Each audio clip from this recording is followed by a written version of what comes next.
gestor. Vamos à gestão. É irrecusável o decréscimo de 16% do PIB de investimento no ensino superior. É irrecusável que o estrangulamento financeiro das instituições é claramente uma opção política. Há aqui uma espécie de darwinismo que o Sr. Ministro depois fará o favor de explicar. É estrangulando, estrangulando, estrangulando. Vamos ver quem sobrevive, qual é o prémio, qual é o castigo nesta estratégia de sobrevivência. É irrecusável também, Sr. Ministro, que os orçamentos da maior parte das instituições já não pagam os salários e que as propinas que dispararam vergonhosamente, Sr. Ministro, já não chegam sequer e que as propinas, Sr. Ministro, que dispararam vergonhosamente já nem sequer chegam para pagar o funcionamento das instituições. Não sei se tem memória, provavelmente tem, daquilo que no tempo de Guterres, em que foi Ministro, era uma garantia, que as propinas jamais pagariam os custos de funcionamento das instituições. Não foi assim há tanto tempo, Sr. Ministro. Queria perguntar-lhe, posto isto, e dado que o estrangulamento financeiro das instituições é um claro objetivo político, como é que entende que não há uma desfiguração da missão pública do próprio sistema quando, com o seu governo e nos últimos anos, as famílias têm claramente pago, suportado as suas políticas? São as famílias, Sr. Ministro, que pagam o seu desinvestimento no ensino superior. O Sr. Ministro gosta ainda de falar dos parâmetros definidos pela OCDE e pela proximidade de Portugal nesse quadro da modernidade procurada. A verdade é que entre 2005 e 2008 as transferências do Orçamento de Estado por aluno diminuíram de 428 euros para 382. As famílias, Sr. Ministro, pagam as suas políticas como gestor, que depois o senhor fará o favor de fazer a sua autoavaliação. E quando se alimentou também o discurso, bom, as instituições que aumentem as receitas próprias, a verdade é que durante este período as receitas próprias aumentaram. O que não aumentou, Sr. Ministro, é o investimento público em bolsas para os estudantes do ensino superior. 5% de investimento público para bolsas à revelia dos ditos países da modernidade, nomeadamente uma Noruega, de uma Dinamarca, de um Reino Unido, em que a percentagem de investimento público para bolsas e para a ação social é muito maior do que em Portugal.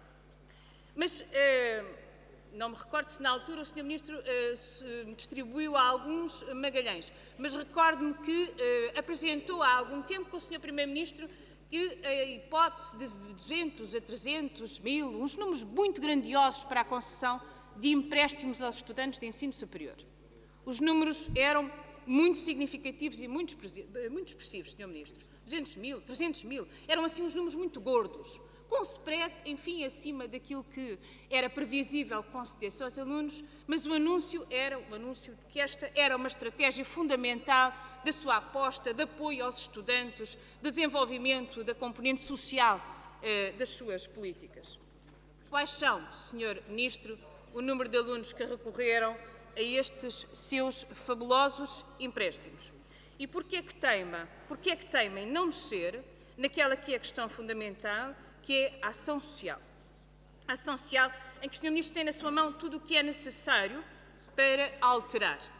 O Sr. Ministro sabe que, para além da percentagem da ação social não ter crescido durante estes últimos anos, sabe que o regulamento da ação social é uma vergonha.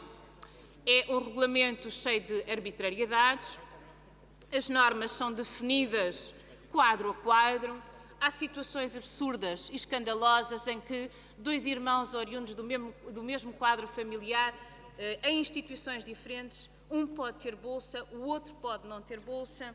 Há critérios neste regulamento, para além das dotações, que são arbitrários e que justificavam da parte do Sr. Ministro uma intervenção urgente. E o Sr. Ministro tem toda a informação de que carece para fazer essa intervenção. Pergunto-lhe porque é que não fez ou se ainda tenciona fazer até ao final do próximo ano.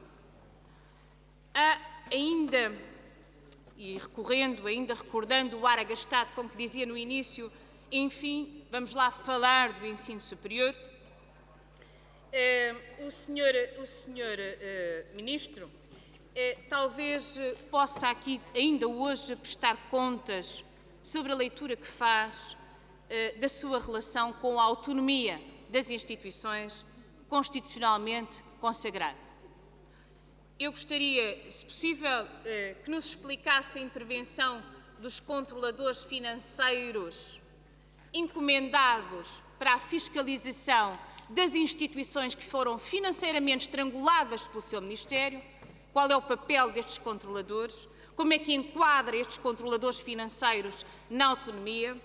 Também gostaria, evidentemente, que explicasse porque é que recusa um sistema plurianual de financiamento das instituições e porque é que prefere ter os seus dirigentes, os ditos maus gestores, a pedir com a mão aberta, a conta-gotas, mais qualquer coisa, Sr. Ministro, pela sobrevivência das instituições. Não sei se considera que isto é manter o respeito pela autonomia constitucionalmente consagrada. Mas aquilo que o Sr. Ministro tem, de facto, alguma dificuldade mesmo em explicar é como é que faz esta gestão dos dinheiros numa clara perspectiva de prémio e castigo. E tem que o fazer, Sr. Ministro, tem que prestar contas destes critérios que continuam a ser muito pouco claros. Quando se discutiu o RGES, há algum tempo, as perguntas eram muitas, nomeadamente sobre a adaptação daquele modelo e daquele quadro às instituições, então, enfim, às expectativas das instituições. A quem serviria o RGES? Seria uma lei à medida das expectativas do técnico? Qual era o ajustamento previsto para o RGES?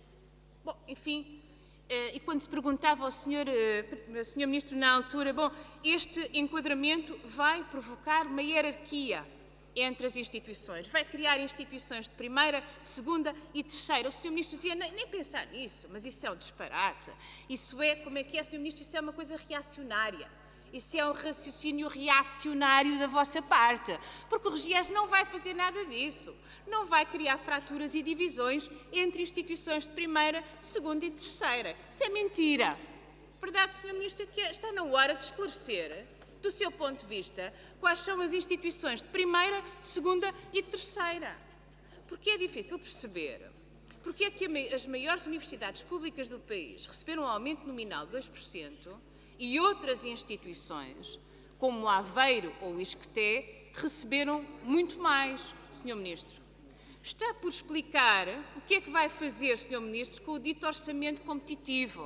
O que é que vai fazer? Quais são os critérios? Vai compensar o quê e ao abrigo de quê, Sr. Ministro? Explique lá, de uma vez por todas, afinal, que rede de primeira, segunda e terceira é que tem em mente com este orçamento. Muito obrigada.